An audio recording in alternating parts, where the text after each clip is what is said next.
Muy buenos días, estimados estudiantes. Les saluda la profesora Zoilita Gavino González.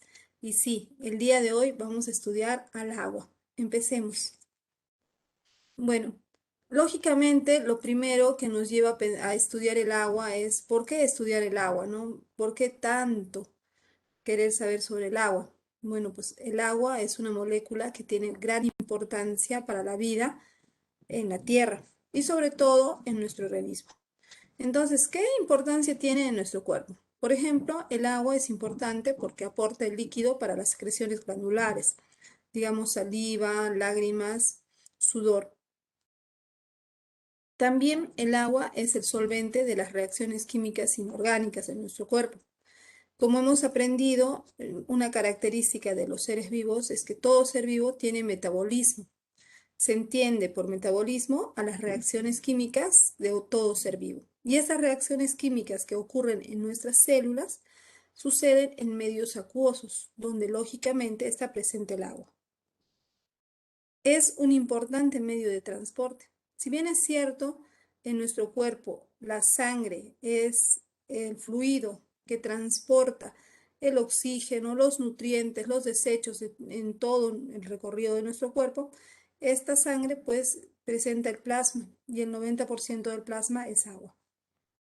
También tenemos que el agua es un diluyente para la digestión y absorción de los alimentos.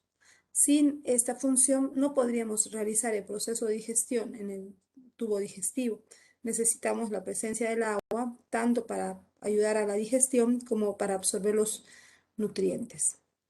El agua tiene esta función tan importante de ser un termorregulador. ¿Qué significa termorregulador? Que regula la temperatura corporal, evitando de que nuestra temperatura cambie drásticamente. Siempre nosotros nos mantenemos en una temperatura constante, en una temperatura estable. Y esto gracias al agua, porque puede absorber el exceso de calor cuando está subiendo un poco la temperatura o puede disipar el calor cuando es necesario hacerlo. Mantiene la volemia, es decir, mantiene el volumen de líquidos en nuestro cuerpo, lo cual es fundamental.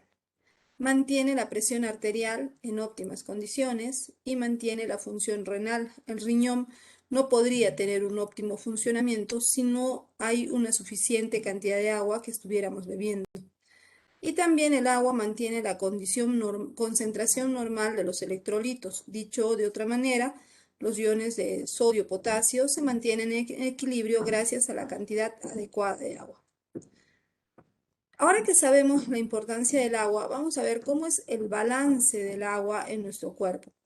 Es decir, en qué cantidades está el agua que consumimos y el agua que eliminamos. Bueno, vamos a ver que el balance hídrico se mantiene en equilibrio teniendo en cuenta la cantidad de agua ingerida y la cantidad de agua perdida diariamente. Entonces, es importante saber cuánto de agua entra y cuánto de agua sale. De repente dirás, sale poca agua, entra mucha, pero vamos a ver si están o no en equilibrio. Se sabe que la ingestión de agua está regulada por dos mecanismos, los líquidos ingeridos y el agua producida en el metabolismo. Los líquidos ingeridos hacen referencia a qué cantidad de agua bebemos al día, no solamente como un vaso de agua o puede ser también como un alimento, ¿no? Hay alimentos que contienen abundante cantidad de agua. Todo esto va a llegar a una cantidad. Se calcula que en promedio una persona ingiere en condiciones normales de salud, condiciones basales o normales de buena salud, una persona ingiere 2100 mililitros de agua al día. Esto equivale a un poco más de 2 litros de agua. Y esto equivale a un poco más de 8 vasos de agua por día. Ahora, esto se espera en condiciones normales, pero además debemos saber que nuestras células producen agua como resultado del metabolismo. Esta producción de agua que realizan las células es aproximadamente de 200 mililitros de agua por día. Entonces, la ingesta o la ingestión de agua, la cantidad de agua que tenemos en total llega a ser a 2300 mililitros de agua en condiciones normales. Obviamente puede variar según la edad, según los hábitos nutricionales, estilos de vida que tenga la persona, pero esto es un promedio aproximado. Ahora, de esa cantidad de agua que ingiere, vamos a ver cuánto de agua se pierde diariamente. Las pérdidas de agua existen en varios niveles. Por ejemplo, están las pérdidas insensibles de la piel. Estas pérdidas insensibles de la piel son aproximadamente 350 mililitros al día. ¿A qué se refiere con pérdidas insensibles? Pérdida insensible no es el sudor. No vayan a pensar ustedes en el sudor, que eso lo vamos a ver más adelante. Pérdidas insensibles se van a dar por procesos de evaporación. Por más de que sea un día un tanto frío, en cierta manera el agua de nuestra piel también se evapora. Pero si nuestra piel está sana e intacta, pues no se va a evaporar ni se va a perder tanta agua, pero de todas maneras lo perdemos. En condiciones normales de buena salud, estamos perdiendo 350 mililitros de agua al día.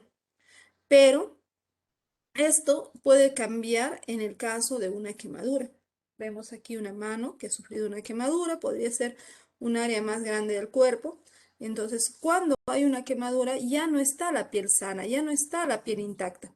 Cuando ya no tenemos la piel intacta, entonces no hay forma de frenar la evaporación, porque nuestra piel cuando está sana presenta también la queratina en la piel y de cierta manera es una barrera que evita que toda el agua se nos evapore.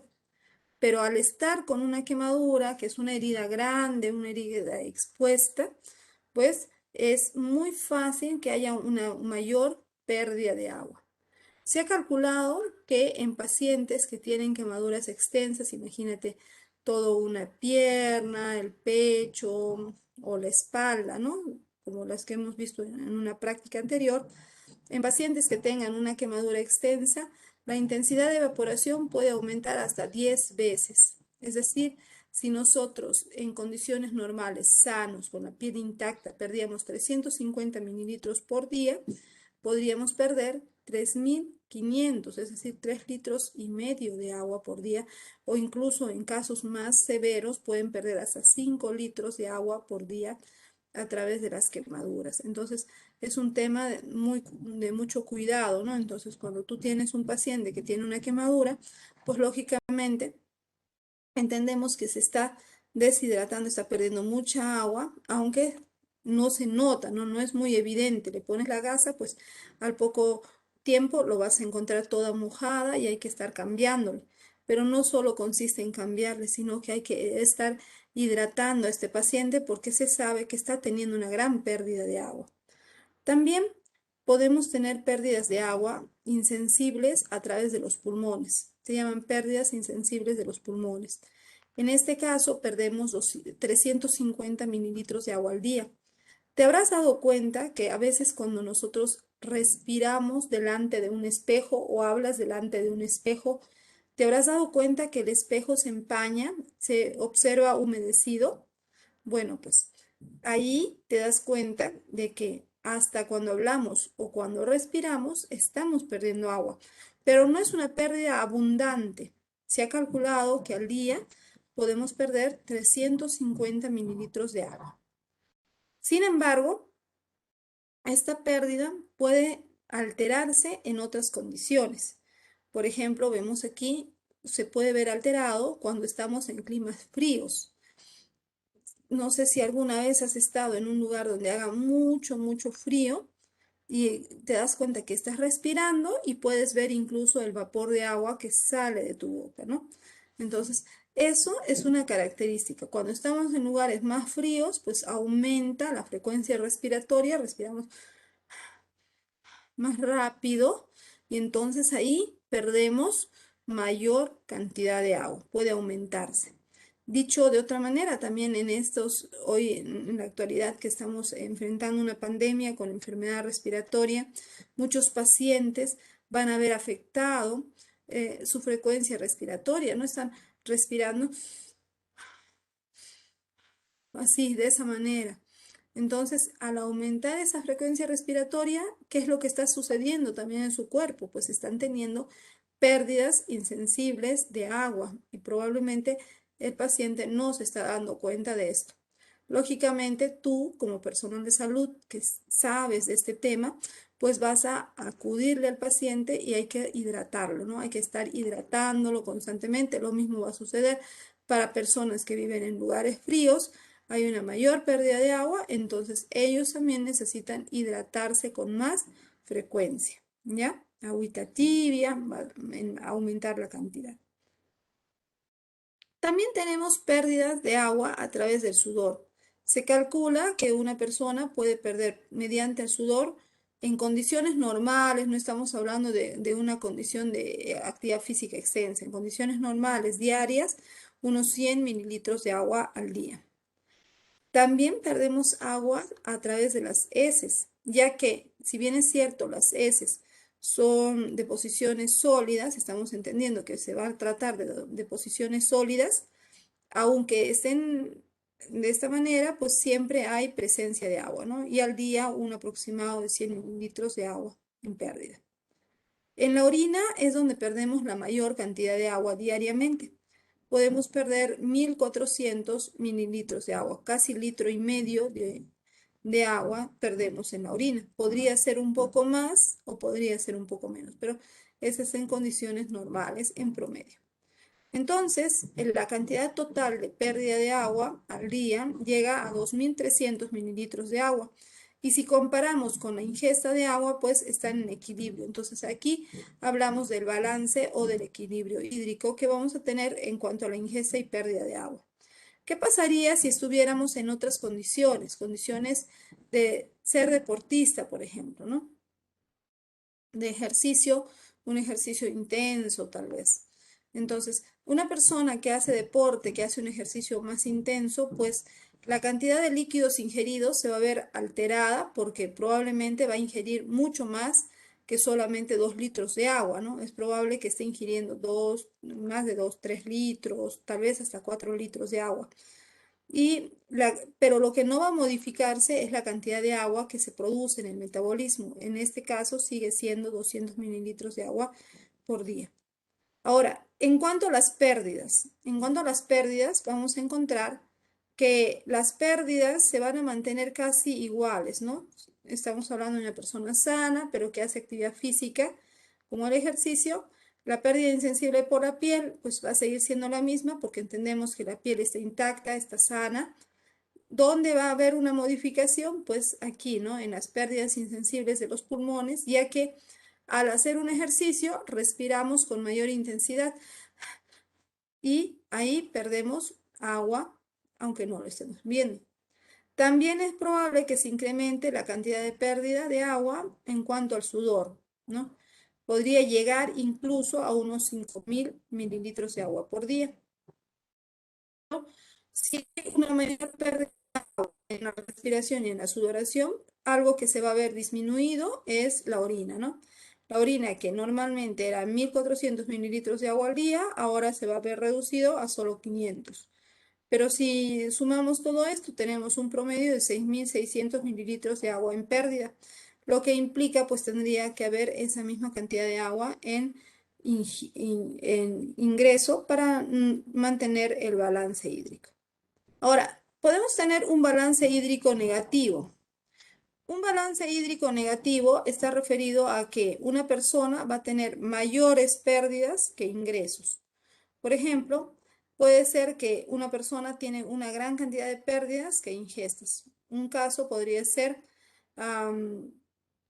esa persona está participando de una maratón, de una actividad física, está corriendo, pero en todo este camino está sudando, está teniendo una pérdida de agua, pero no ha encontrado un puesto donde le puedan dar agua para beber. Entonces, simplemente el número de excretas, de pérdidas, es mayor que el de las ingestas. O también puede darse por el caso de que las excretas son mayores que las ingestas. Por ejemplo, supongamos que esta persona sufre una enfermedad, una diarrea, ¿no? Una diarrea agresiva, muy líquida, muy acuosa. Entonces, ahí la cantidad de líquidos que pierde es mayor que lo que ingiere. O también en personas que toman alguna sustancia diurética, ¿no? Existen algunas bebidas que son diuréticos y que te ayudan a producir mayor cantidad de orina. Entonces, si una persona está orinando más de la cuenta y no está ingiriendo tanta agua, pues también estamos hablando de un balance hídrico negativo. Entonces, siempre hay que controlar eso, ¿no? Debe mantenerse un equilibrio entre lo que ingresa y entre lo que sale. También podemos hablar de un balance hídrico positivo, es aquel cuando las ingestas son mayores que las excretas o las excretas son menores que las ingestas. Ahora, ¿cómo está distribuido el líquido corporal total en el cuerpo? El agua corporal total, que viene a ser ACT, las siglas, está distribuido en la siguiente forma.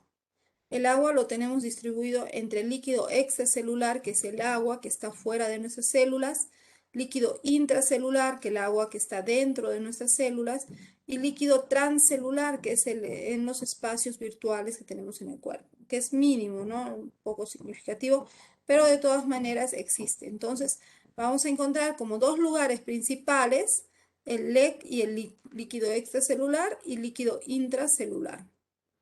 Veamos las cantidades de esta agua. Supongamos que esta sea una persona que pesa 70 kilogramos. En estos 70 kilogramos, ¿qué cantidad de agua tiene su cuerpo? Sabemos que en una persona adulta la cantidad o el porcentaje de agua es del 59 al 60, perdón, del 57 al 60%. Imaginemos que sea 60% de agua en el cuerpo de esta persona de 70 kilogramos de peso. ¿Cuántos de sus kilos serán de agua? Usamos la regla de tres simples. 100 kilogramos es igual a 60 y 70 ¿a cuánto? Pues nos sale a 42. Entonces, de los 70 kilos que tiene esta persona, 42 litros son de agua. Interesante, ¿no? Muy interesante. Entonces tenemos realmente bastante agua en nuestro cuerpo y hay que mantenerlo en óptimas condiciones. Ahora, ¿cómo está distribuido estos 42 litros de agua que habíamos mencionado? Lógicamente está distribuido entre el agua extracelular y el agua intracelular. Si la cantidad total del agua es 42 litros, que equivale al 60% de su cuerpo, entonces el líquido extracelular, el que está fuera de nuestras células, tenemos 20%, que equivale a 14 litros. Pero ¿dónde hay mayor cantidad de agua? Dentro de las células, que equivale a un 40%, entonces 28 litros.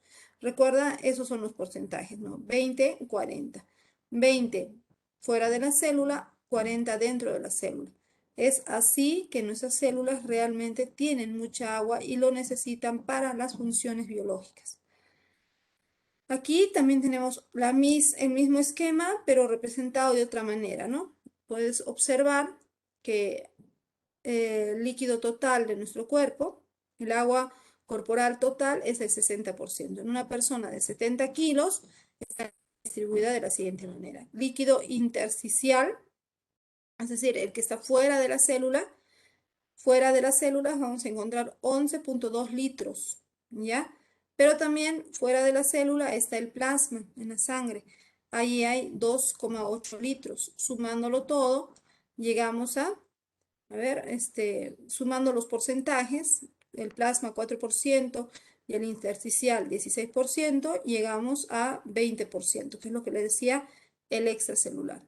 Y si nos vamos a observar a las células, aquí vemos unas células, ahí se encuentra el líquido intracelular, que es el 40%, 28 litros de agua. Entonces es el mismo esquema que el anterior, solamente ya graficado como células. Ahora, hemos entendido que el agua es una molécula súper importante para la vida, pero ¿por qué es tan importante? ¿Qué es lo que lo hace tan valioso? Para entenderlo, vamos a conocer un poco a la molécula de agua. Aquí puedes observar que la molécula de agua está formada por un átomo de oxígeno. El oxígeno tiene 8 electrones, 8 protones, 8 neutrones. Puedes observar el núcleo del oxígeno tiene 8p, 8n, 8 protones, 8 neutrones. Entonces también tiene 8 electrones, que son los circulitos con el signo menos que están alrededor. Ahí puedes observarlo. Hay dos en la primera capa y el oxígeno tiene 6 electrones en su segunda capa, en su segundo nivel energético. ¿Y qué sucede? Este oxígeno comparte un electrón con el hidrógeno, que también tiene electrón, entonces ahí están formando el enlace. Pero al oxígeno le van a quedar 2 pares de electrones libres. Esos 2 pares de electrones libres, ahí está, o electrones no compartidos, son los que le dan a la molécula de agua en el lado donde está el oxígeno una carga parcial negativa. ¿Ya? Entonces encontramos que el agua, ¿qué es lo que tiene? Una carga parcial negativa. ¿Por qué? Porque tiene el oxígeno 2 pares de electrones no compartidos y los electrones le dan esa carga negativa. Mientras que donde están los hidrógenos, van a encontrar, ahí están los hidrógenos, va a haber una carga parcial positiva. Esto va a determinar que el agua se convierta en una molécula polar. ¿Qué significa polar? Que tiene polos opuestos, un lado que es positivo y un lado que es negativo. Ahora, aquí en esta otra imagen también podemos observar a la molécula de agua. Puedes observar en la parte central se encuentra el oxígeno. Vamos a pintarlo. Aquí está el oxígeno, puedes verlo. Este oxígeno no se encuentra en un extremo de la molécula, ¿ya? Ese es el detalle que quiero que observes. El oxígeno no está en un canto de la molécula, sino que sucede. El oxígeno forma enlaces con los hidrógenos. Ahí están los enlaces. Ya sabemos que los enlaces se forman porque el oxígeno comparte un electrón y el hidrógeno comparte otro electrón, ¿no? Entonces, de esa manera se forma el enlace llamado enlace covalente. Aquí también hay un electrón del oxígeno más electrón del hidrógeno, se comparten electrones y se forma el enlace covalente, ¿de acuerdo? Entonces, se forma la molécula de agua donde el oxígeno está unido a los hidrógenos, ¿ok? Los hidrógenos, ¿qué carga tienen? Pues aquí lo estás viendo, ¿no? Tiene carga positiva, aquí también carga positiva. Pero ¿qué sucede con el oxígeno? El oxígeno tiene 2 pares de electrones no compartidos. Esos electrones no compartidos le van a dar una carga, le dan cargas negativas. Aquí está, mira, este óvalo celeste implica aquí el del par de electrón, aquí del otro par de electrón. Toda la molécula de agua llega a tener una estructura, aquí lo está escrito, de un tetraedro, ¿no? De un tetraédrico o tetraedro. 2, 3 y aquí abajo 4.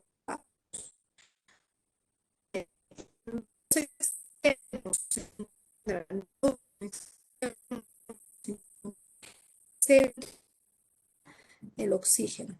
Es de esa manera cómo se cuida la molécula de agua. Tiene una forma muy peculiar.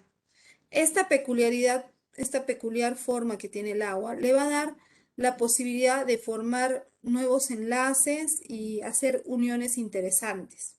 Vamos a ver cuáles son esas características. Bueno, para entender primero estos enlaces debemos tener claro el hecho de que el agua es polar. ¿Cómo recordamos que el agua es polar? Pues acuérdate, ¿no? El oxígeno tiene una carga parcial negativa y el hidrógeno carga parcial positiva. Ahí vemos cómo comparten electrones el oxígeno con el hidrógeno y van a formar los famosos enlaces covalentes. Estos enlaces covalentes también vamos a ver que hay electrones libres, ¿no? Que no son compartidos. Ahí vemos la estructura geométrica angular del agua. Esta estructura tetraédrica es gracias a que hay un ángulo de enlace de 104,5 grados entre la unión del oxígeno con los hidrógenos y una distancia entre oxígeno e hidrógeno de 0,096 nanómetros. No es que estén tan pegados tampoco a los hidrógenos. Ahora, los hidrógenos por su parte van a presentar una carga parcial positiva, recuerda esa carga parcial positiva, y por otra parte vamos a tener que el enlace que los une al oxígeno con el hidrógeno es un enlace polar. ¿Por qué? Porque es un enlace covalente polar porque el oxígeno va a tener carga negativa, los hidrógenos carga positiva y eso determina que el agua sea una molécula polar. ¿Ya? Ahí está, ¿no? En esta molécula polar que vemos que es el agua, los electrones del hidrógeno, porque recuerden que el hidrógeno tiene un electrón que comparte con el oxígeno para formar el enlace, ¿no? Un electrón es del oxígeno, el otro electrón del hidrógeno. Es atraído a donde se está más cerca del oxígeno. ¿Ya? Aquí también está más cerca. Entonces, al estar más cerca del oxígeno, es que el hidrógeno se queda alejado de ese electrón y por lo tanto se queda cargado positivamente, porque el electrón da carga negativa. En cambio, donde está el oxígeno, como que están concentrados los electrones, más los dos electrones libres que tiene por aquí, dos pares de electrones libres, entonces la molécula de agua va a constituirse en una molécula polar, polo positivo, polo negativo. Ahora, gracias a que el agua polar va a tener su primera propiedad, que es la acción disolvente. El agua es capaz de disolver sustancias. A ver, ¿quién de ustedes me puede decir qué significa la palabra disolver? ¿Qué significa la palabra disolver? Maestra, Tal vez puede Adelante. ser. ¿podría ser como separar moléculas o algo así? ¿O romperlos? También como Efectivamente, romper Xiomara. enlaces. Que se deshaga Romper sus enlaces. enlaces, que deshaga sus enlaces en el solvente. Claro, se Sería, rompan los enlaces, se separen. sería Efectivamente. conexión también. En enlace iónico se disuelve rápido el agua con el sal, pues las sustancias.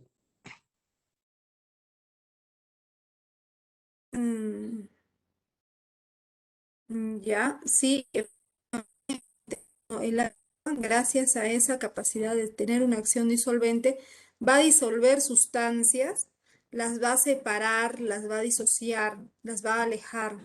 Entonces, y como dijo su compañero Salles, tiene una acción disolvente también en sustancias iónicas, ¿no? Donde separa. Vamos a ver que sí. Antiguamente se decía que el agua era un disolvente universal, era el concepto que encontrabas tal vez en un libro de primaria porque se pensaba que podía disolver de todo. Pero hoy sabemos que hay sustancias que el agua no puede disolver. El agua no puede disolver sustancias como el aceite. Y la explicación es muy sencilla, ¿no? Porque al aceite o sustancias lipídicas, aceitosas, no las disuelve y a otras sustancias sí. Porque el agua, como les dije, es una sustancia que es polar. Tiene polo positivo, polo negativo.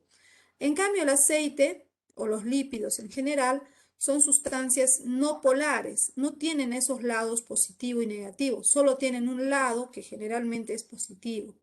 Y por lo tanto, el agua no tiene esa afinidad y por lo tanto no lo puede disolver.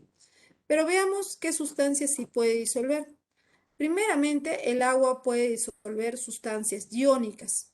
Se entiende por sustancia iónica una sustancia que al estar en contacto con el agua se separa y al separarse sus componentes se van a cargar con carga positiva y carga negativa, a lo que se denominan iones. Aquí vamos a observar, por ejemplo, tenemos un vaso con agua donde hemos adicionado sal. Este cubo de color verde y gris es la sal, es cloruro de sodio. ¿Y qué sucede cuando la sal entra en contacto con el agua? Pues los componentes de la sal, que son los iones cloro y sodio, se separan. Aquí los vemos mejor. El ion cloro se separa del ion sodio. El ion cloro va a presentar una carga negativa, mientras que el ion sodio una carga positiva. Tú sabes que un ion de carga positiva se llama catión, mientras que un ion de carga negativa se llama anión. Una vez separados, las moléculas de agua que ves que son estas de color rojo con blanco, estas son las moléculas de agua, no los dejan volver a unirse. Ellos quieren volver a unirse, sodio y cloro, quieren juntarse de nuevo, pero el agua no lo deja. ¿Qué es lo que hace? Por ejemplo, el sodio, que tiene su carga positiva, se ve rodeado por el lado negativo del agua. Sigue siendo agua, pero en el lado donde están los oxígenos, la parte negativa, van a rodear al sodio, lo van a atraer, lo rodean y no le dejan unirse al cloro. Le dicen, no, no vayas con cloro, quédate con nosotros. Y mientras tanto, cloro, que tiene carga negativa, se ve rodeado por la parte positiva del agua, que vienen a ser las hidrógenos. Estos hidrógenos le dicen, no vayas con sodio, quédate con nosotras. Entonces, aunque quisiera sodio y cloro juntarse y volver a formar agua, perdón, formar sal, el agua se lo impide, es un disociador, un separador, ¿ya? Ahora, veamos qué más. El agua no solo separa sustancias iónicas, también separa sustancias polares. Por ejemplo, aquí tenemos una sustancia polar que conoces, que haces todos los días, tú lo paras separando, que es el azúcar. Echas azúcar al agua, ¿no? Aquí está. Cuando nosotros echamos azúcar al agua, pues las moléculas de azúcar son moléculas polares. En sí ya tienen partes positivas y negativas. Entonces, cada molécula de azúcar se va a separar de sus otras amigas moléculas de azúcar. ¿Por qué? Porque se van a ver rodeados por las moléculas de agua, que los van a ir separando, separando. Entonces, de repente, un granito, imagínate, un granito pequeñito de azúcar entró al agua, pero en el agua se va a separar en sus componentes, en sus moléculas, ya que el agua tiene esa capacidad, ¿no? Es un disolvente. Ahí está. Entonces, ¿el agua puede disolver sustancias iónicas? Sí. Sustancias polares también. Pero lo que no puede disolver son sustancias apolares o no polares, como son los aceites. Y por eso ya no le podemos decir al agua que es un disolvente universal, porque no sería correcto. Y del agua lo que decimos es que es un disolvente o un solvente ideal. Ya no universal, sino ahora ideal. ¿Por qué ideal? Porque disuelve casi la mayoría casi todas las sustancias, o disuelve la mayoría de las sustancias, ¿ya?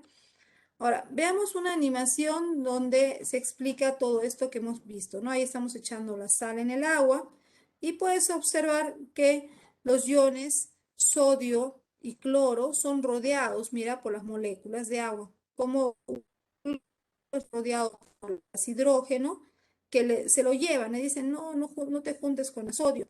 Y una sodio es rodeada por los oxígenos, siguen siendo moléculas de agua, pero mira cómo el agua empieza a separarlo, ¿no? Lo está disolviendo a la sal. De esa manera es la acción disolvente del agua. Ahí está, ¿no? Ahí puedes observar otra forma de representar esta acción disolvente, ¿no? La sal sin agua, aquí arriba en el dibujo, el sodio y el cloro están todos juntos. La sal en el agua, el sodio y el cloro están separados. ¿Y qué sucede?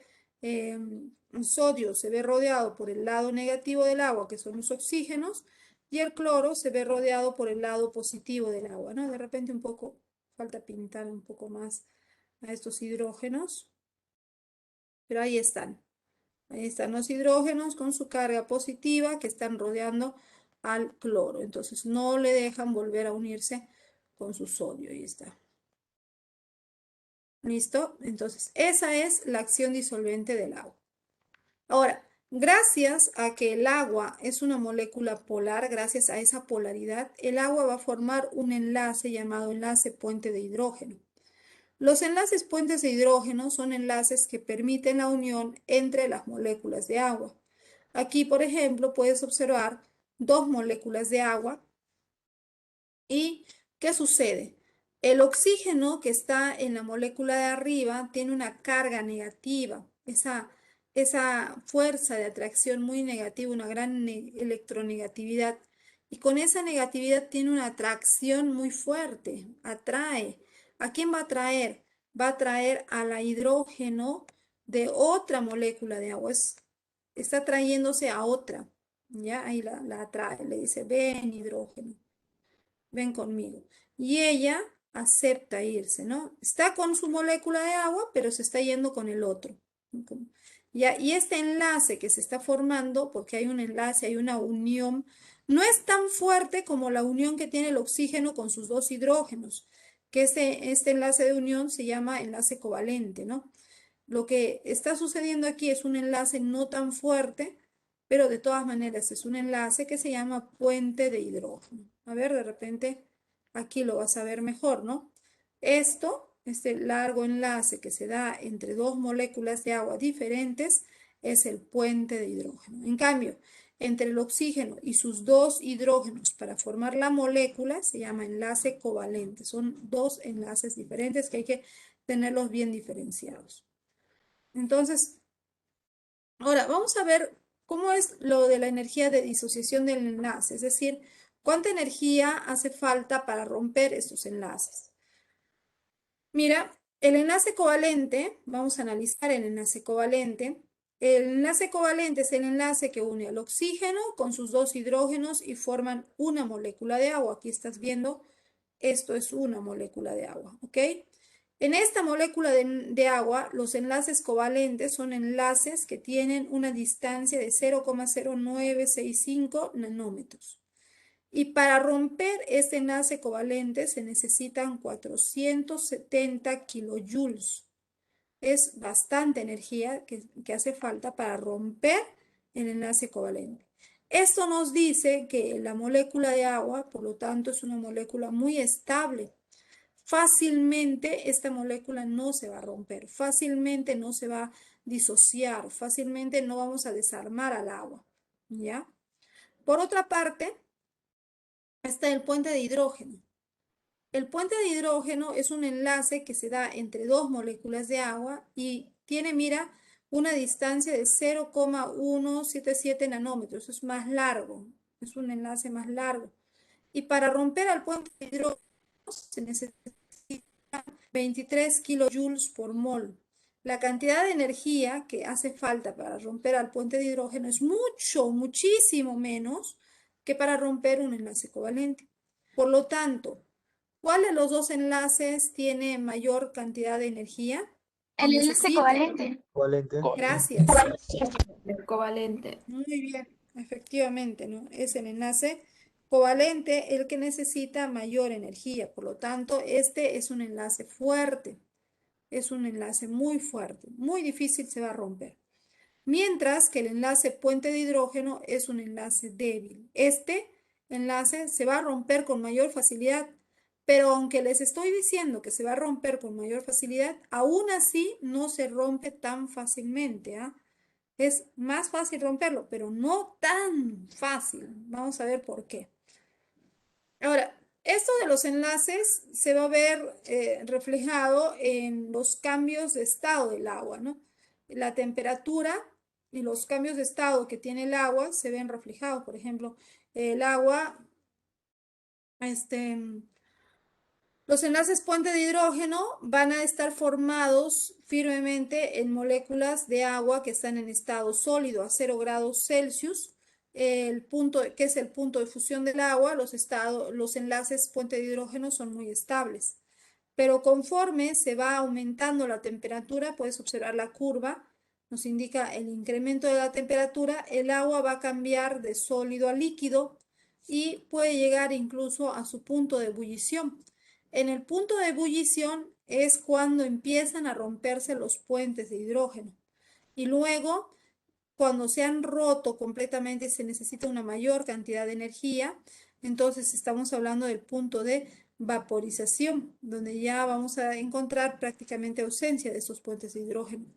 Entonces, hay una relación directa también con la temperatura para que exista una estabilidad de los puentes de hidrógeno. Ahora, vamos a ver que el agua, como les decía, tiene polaridad. Gracias a que es polar, forma los enlaces puentes de hidrógeno. Gracias a que forma puentes de hidrógeno, el agua, por esos puentes de hidrógeno, va a tener otras propiedades. La primera propiedad que vamos a ver es la elevada fuerza de cohesión. ¿En qué consiste la fuerza de cohesión? Cohesión.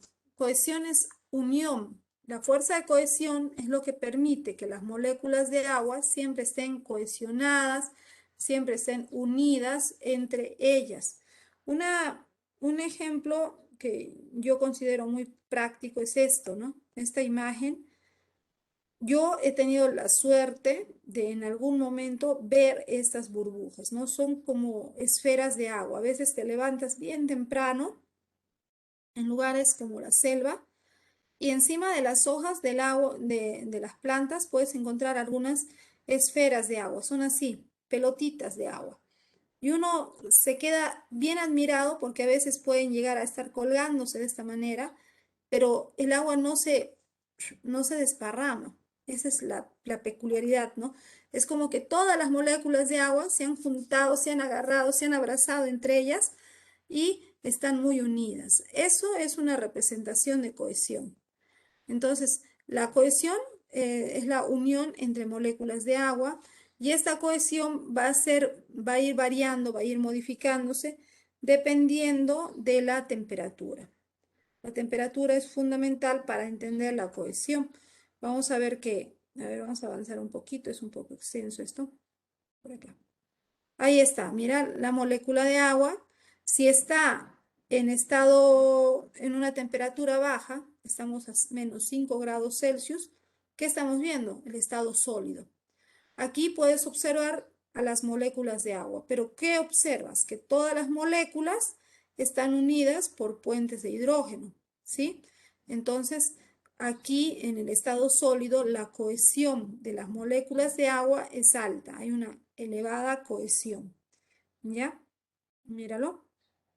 Están muy cohesionadas, pero podríamos alterar esa fuerza de cohesión si calentamos el agua. Empezamos a calentar, puedes observar ahí con el mechero, se está calentando y el agua se derrite.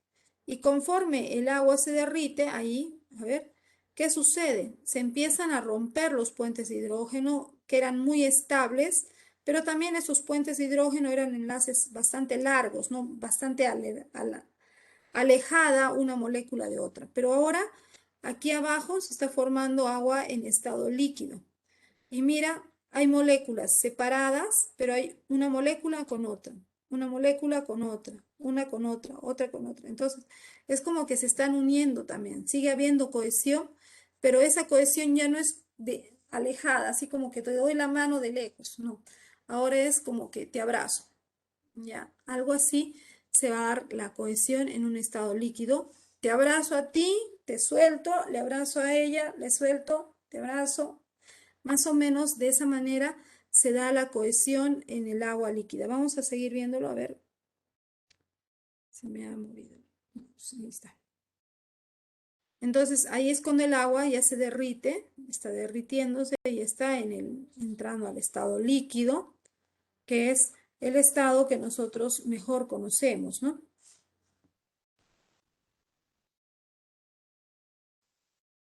Y luego va a pasar al estado sólido, gaseoso, perdón.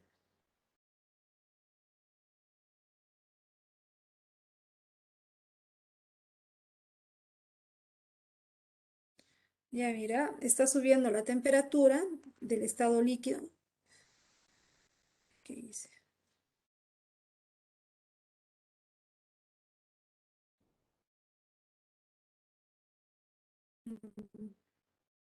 Aquí estamos.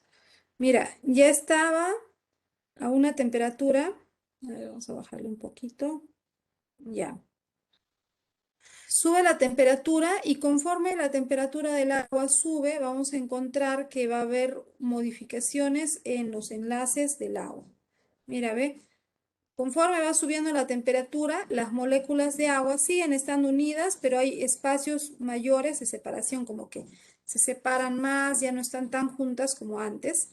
Y si sigue subiendo la temperatura, esta cohesión entre las moléculas de agua se hace menos frecuente. Ya estamos hablando de 100 grados, el agua está hirviendo, y si lo dejamos hervir un buen rato, el agua va a pasar ahora al estado gaseoso. y lo vamos a ver ya mucho más separadas y la fuerza de cohesión prácticamente no va a estar presente. Entonces, la cohesión del agua tiene una relación directa con la temperatura, ¿no? A una temperatura baja hay una mayor fuerza de cohesión que a una temperatura alta o cálida. Y aquí, en cuanto a la cohesión, también otro detalle, una molécula de agua, mira la molécula central, puede unirse hasta con 4 moléculas de agua. ¿Por qué? Porque el hidrógeno, una molécula de agua tiene 2 hidrógenos, con esos hidrógenos se uniría a 2 moléculas. Pero el oxígeno tiene 2 pares de electrones libres, 1, 2, y con cada par de electrón libre se une con otras moléculas. Entonces, una molécula de agua normalmente puede llegar a unirse hasta con 4 moléculas. Si hablamos del agua sólida, pues esto es lo que normalmente sucede. En toda el agua sólida o hielo, cada molécula está unida a 4. Pero si hablamos del agua líquida, generalmente solo se une a 3, ¿no? A 2, a 3, y luego separa esos enlaces, ahora 1, 2, 3, es como que jugaran. Es como que jugaran de esa manera, y por eso el agua líquida tiene característica, ¿no? De fluidez. Ahora, otra propiedad que tiene el agua gracias a los puentes de hidrógeno es la elevada fuerza de adhesión. ¿Qué significa fuerza de adhesión? Que las moléculas de agua se pueden adherir a otras moléculas, se unen a otras moléculas. Es como decir esta cinta masking, ¿no? El agua es un gran adhesivo. Se parece mucho a esta cinta masking. Si esta cinta masking fuera agua y yo me echo agua a la cara, mira, me echo agua a la cara, ¿qué pasa? Pues se pega a mi cara, se pega. Eso es fuerza de adhesión, es la capacidad que tiene el agua de adherirse a otras moléculas, a otras superficies. Si yo me echo agua a la cara, pues lógico, mi cara va a estar mojada. Y esa es la explicación de por qué el agua moja, ¿no? ¿Por qué cuando llueve moja? ¿Por qué cuando me salpican agua me moja? Porque el agua se adhiere, se pega. Y eso es gracias también a los puentes de hidrógeno, ¿no? Aquí podemos observar en esta parte de la imagen las moléculas de agua. Cuando están unidas, mira, es como que están tomadas de la mano, eso es cohesión, pero las moléculas de agua quieren adherirse, quieren agarrarse de las paredes, de otras moléculas, y entonces ahí estamos hablando de adhesión. El agua también tiene esta propiedad llamada capilaridad. La capilaridad es el ascenso del agua por tubos muy delgados llamados capilares. Y para entender esto, vamos a ver el experimento en qué consistió para descubrir la capilaridad. Había un plato con agua, ahí están viéndolo, y en ese plato con agua se pusieron 3, imagínate, sorbetes de vidrio, ¿ya? Y estos sorbetes tenían diferentes grosores, uno era muy delgado, otro grueso y otro mediano. Inmediatamente, luego de un par de minutos nada más, se observó que dentro de los sorbetes había subido el agua. Esto fue sorprendente. ¿Por qué? Porque en aquel momento estaba en boga la ley de Newton, muy de moda. Y decían, ¿no? ¿Qué dice la ley de la gravedad de Newton? Nos dice que todos los cuerpos deben caer, todos los cuerpos deben ir para abajo. Y sin embargo, en este experimento tan simple, se dieron cuenta que el agua se estaba rebelando contra la ley de Newton. No estaba haciendo lo que Newton había dicho que tenía que pasar, sino que se estaba yendo en contra. El agua, en lugar de bajar, se estaba subiendo, estaba yendo para arriba. Y también se observó que el agua podía subir mucho más alto cuando el sorbete o el tubito que se usara fuera más delgado. Si más delgado es, sube más alto. En cambio, cuando es grueso o ancho, pues no va a subir casi mucho, ¿no? No sube. Entonces, esto, ¿cómo es que se explica? ¿Qué es lo que está pasando? ¿Por qué se está yendo en contra de la ley de Newton? ¿Está yéndose en contra realmente de la ley de Newton o algo más está pasando? Bueno, se investigó ampliamente el tema y se descubrió lo siguiente. Se descubrió que las moléculas de agua, mira, aquí están las bolitas celestes, los círculos celestes,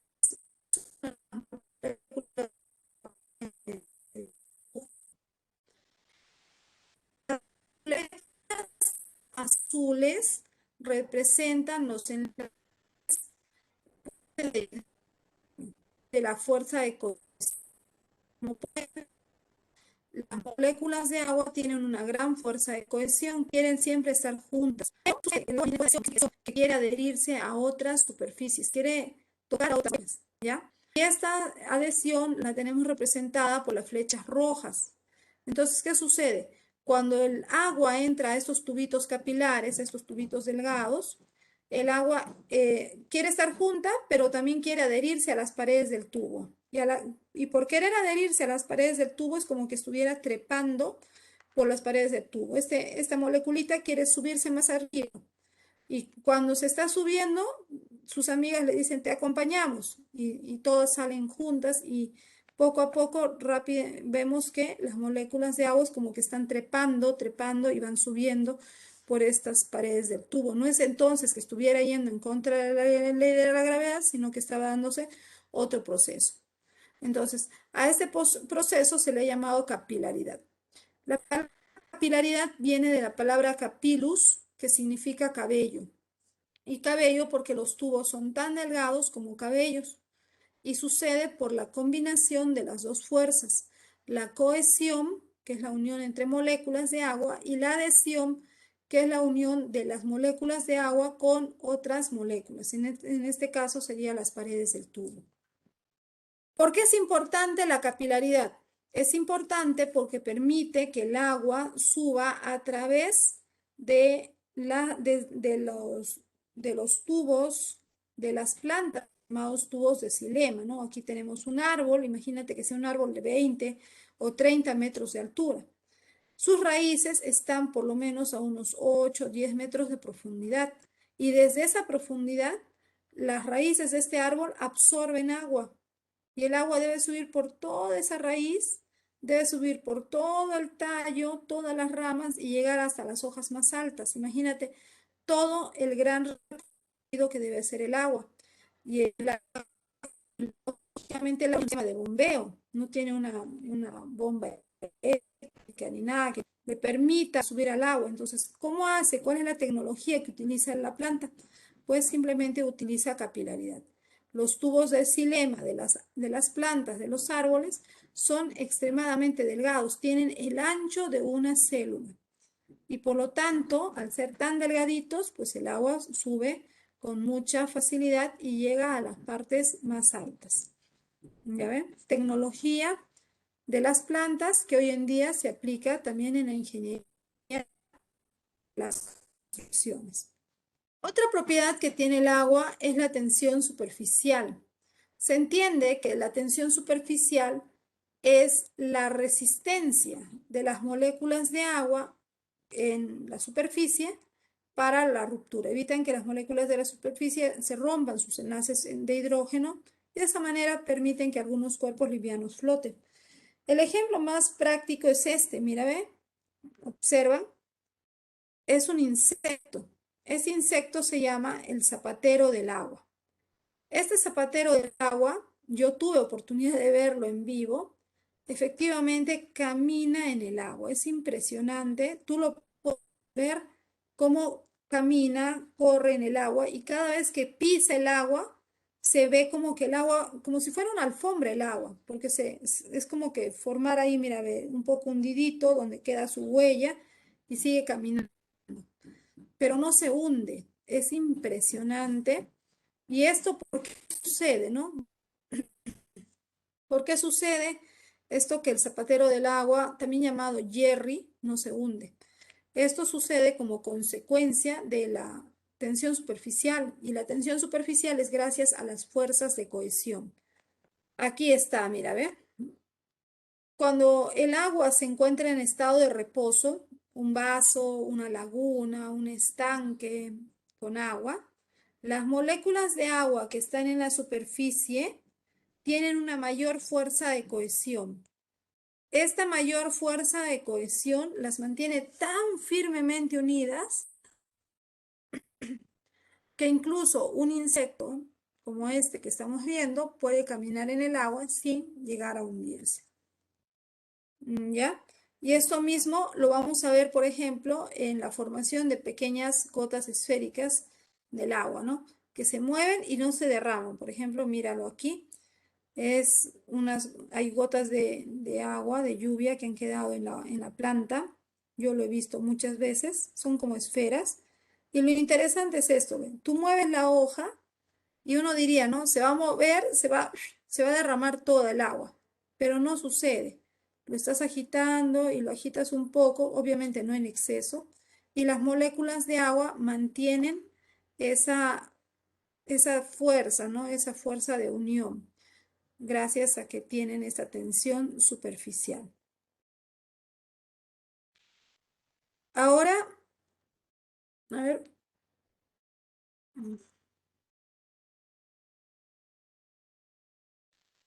Esta propiedad del agua se llama calor específico, en realidad elevado calor específico.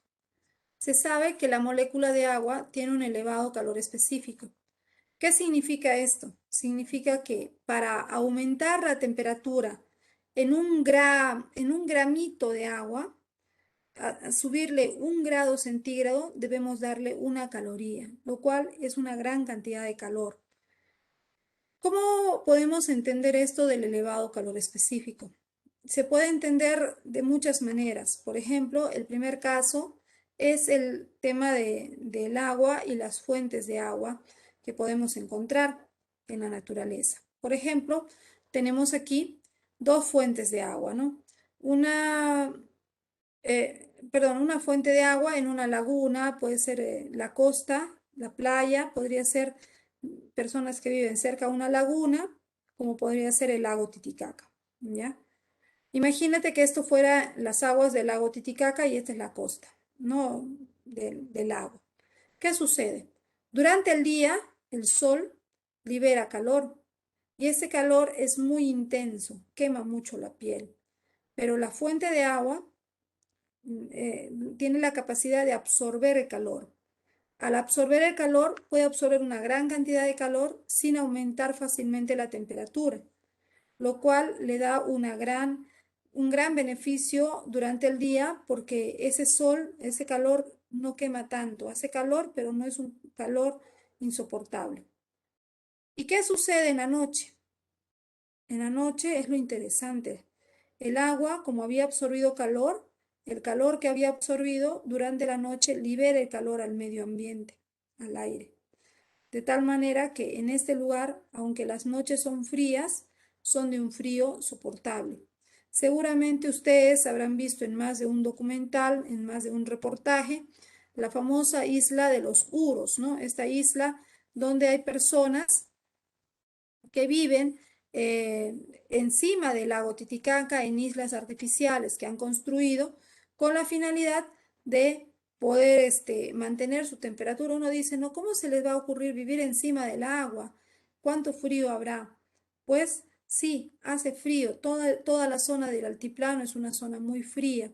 Sin embargo, en ese lugar, gracias a la capacidad del agua de absorber calor y luego poder liberarlo, tienen un frío soportable, es soportable para el desarrollo de su vida. En cambio, mira qué sucede en un lugar donde no haya agua. Aquí tenemos un desierto. En el desierto, lógico, no hay agua. ¿Y qué sucede? Al no haber agua, en el día, los días son muy calurosos. ¿Ya? Los días son extremadamente calurosos. Pueden llegar fácilmente hasta los 50 grados Celsius. ¿Por qué? ¿Por qué puede llegar a tanta temperatura? Porque como el agua quien absorbe el exceso de calor, pues la tierra y todo se calienta muchísimo. Y entonces uno diría, ¿no? ¿Cómo son las noches en el desierto? Seguro al menos son cálidas. Pero el detalle de las noches en los desiertos es que estas noches también son extremadamente frías. ¿Por qué? Porque así como no hubo agua para que absorba el calor, en la noche no hay agua que libere calor.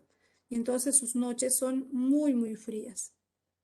Aquí podemos observar en este esquema el calor específico del agua, ¿no? ¿Cuánto es? Una caloría por gramo por grado centígrado, que es equivalente a decir 4,18 joules por gramo por grado centígrado.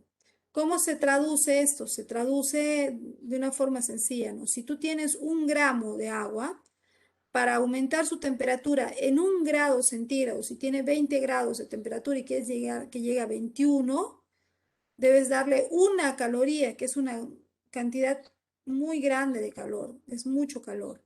Entonces, eso es una ventaja porque ya que el ambiente, la naturaleza y nosotros los seres vivos tenemos agua en nuestro cuerpo en gran cantidad, hemos visto que tenemos 60% de nuestro cuerpo agua, entonces esa agua que hay en nuestro cuerpo evita que nuestra temperatura suba con facilidad, ¿no? Y siempre nos mantenemos a una temperatura constante. Aquí tenemos un comparativo de algunos líquidos y sus calores específicos, ¿no? Del agua, por ejemplo, es 4,18 joules por gramo por grado centígrado. Y del etanol, que es el alcohol etílico, 2,44, del glicerol 2,38, del benceno 1,74 y del xileno 1,72. Este cuadro comparativo te lleva a pensar en algo, ¿no? Por ejemplo, cuando un paciente llega a tu consulta y tiene un poco de calentura, un poco de temperatura alta, ¿ya? De repente no está con fiebre, todavía tiene una febrícula y le quieres ayudar a aliviar ese malestar. Muchas veces en un centro de salud les ponen, o en un tópico, ¿no? Difícil que en un centro de salud hagan eso, pero en un tópico así a veces les ponen alcohol con algodoncito en la frente y le dicen ponte esto y te vas a sentir mejor.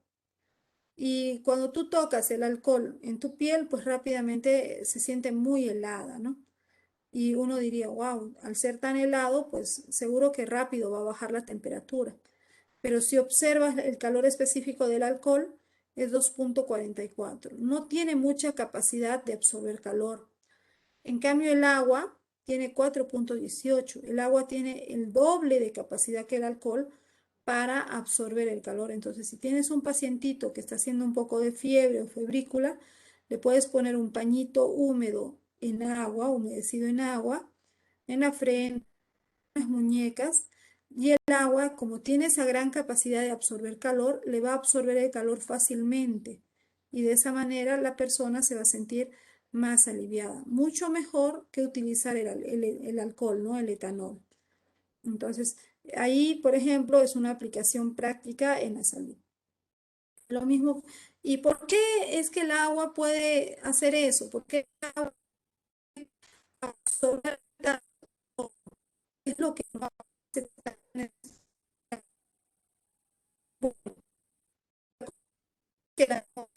estos enlaces puentes de hidrógeno son zonas donde el calor, la energía calorífica, se puede absorber, se va a ir almacenando ahí. Entonces, cuando tú le pones agua en una zona donde está caliente, los enlaces puentes de hidrógeno son como zonas donde se va a reservar y de esa manera el agua puede absorber mucho calor, ¿no? Gracias a ellos. Y a pesar de que está absorbiendo bastante calor, no se están rompiendo los enlaces puentes de hidrógeno con esta temperatura, con esta cantidad de calor, ¿no?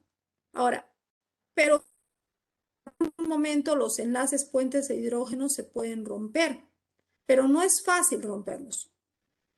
Cuando para que lo hagan necesitan llegar al calor de vaporización. El agua tiene un elevado calor de vaporización. ¿Qué significa? Que para romper una molécula de agua de estado líquido y que de esta manera pueda pasar al estado gaseoso, se necesita una gran cantidad de calor. ¿Cuánto calor se necesita? Para evaporar 1 gramo de agua que se encuentra a 25 grados Celsius, se necesitan aproximadamente 580 calorías de agua. Es decir, se necesita bastante, perdón, calorías, ¿no? Se necesita bastante calor, darle a 1 gramito de agua para que pase del líquido a vapor. Entonces, lo que significa que no es tan sencillo evaporar el agua. Es casi el doble de la cantidad de calor que se necesita para evaporar el alcohol, ¿no? Tú el alcohol con menos de la mitad de lo que necesitas para evaporar agua, evaporas alcohol. Por eso ustedes saben, ¿no? Te pones alcohol de repente y rápidamente el alcohol se habrá evaporado, pero el agua no va a suceder eso tan fácilmente. Esto es bueno porque además, cuando nuestro cuerpo ha alcanzado niveles elevados de temperatura y ha llegado al calor de vaporización, el agua de nuestro cuerpo al evaporarse sale. Y al salir, ¿qué se está llevando consigo? Se está llevando consigo el calor que había absorbido, porque el agua absorbió calor y al salir se va junto con el calor absorbido. Eso es bueno porque se conoce como el enfriamiento por evaporación o enfriamiento evaporativo, lo cual permite regular la temperatura, tanto en plantas como en personas o animales, ¿no? A veces estamos en un día muy caluroso, hacemos mucha actividad física y nuestro cuerpo se ha calentado mucho. Nuestros músculos están muy calientes, pero luego de un rato empezamos a sudar y al sudar perdemos agua y con el agua que perdemos el calor que se había absorbido, esta agua y de esa manera nuestra temperatura se sigue manteniendo en equilibrio, ¿no? Es un proceso importante entonces para el enfriamiento evaporativo, ¿no? Cada vez que una planta o un animal sudan o transpiran. Y finalmente, la propiedad del agua que vamos a ver es la baja propiedad física, ¿no? Por los puentes de hidrógeno, es la baja densidad a 0 grados Celsius. Cuando el agua se encuentra a 0 grados Celsius, la molécula se encuentra en un estado sólido, es decir, es el hielo. Pero aquí vemos un detalle que es un poco impresionante. Mira, es un oso polar, pesará 500, 1000 kilos, 1 tonelada, muy grande, muy pesado. Está parado encima de un bloque de hielo y el bloque de hielo está flotando encima del agua, ¿no? Ahí está el detalle. ¿Cómo es que el hielo flota en el agua? Si la teoría nos dice que normalmente los cuerpos sólidos no flotarían en el agua, sino que los sólidos deberían hundirse. Sin embargo, este hielo no se está hundiendo, sino más bien está flotando. ¿Por qué sucede eso? Y esto se llama baja densidad, ¿no? Es menos denso que el agua líquida. Y esto sucede por lo siguiente. A ver, aquí está el dibujo. No sé si alguno de ustedes viendo la imagen entiende de qué se trata. Mira, ¿ve? La imagen de arriba son las moléculas de agua en el hielo y la imagen de abajo son las moléculas de agua en estado líquido. ¿Por qué cuando el agua está en hielo, en sólido, flota sobre el líquido? A ver, ¿alguno de ustedes se ha dado cuenta? O de Tal repente vez viéndolo porque así están como... ordenadas, Miss. Porque están de manera ordenada. Ya Porque Chamorro me sus, dice ordenados. Sí porque están sus, ordenados, pero Porque, hay... porque los puentes de hidrógeno están más juntos en el agua y en ajá. el hielo está más separado.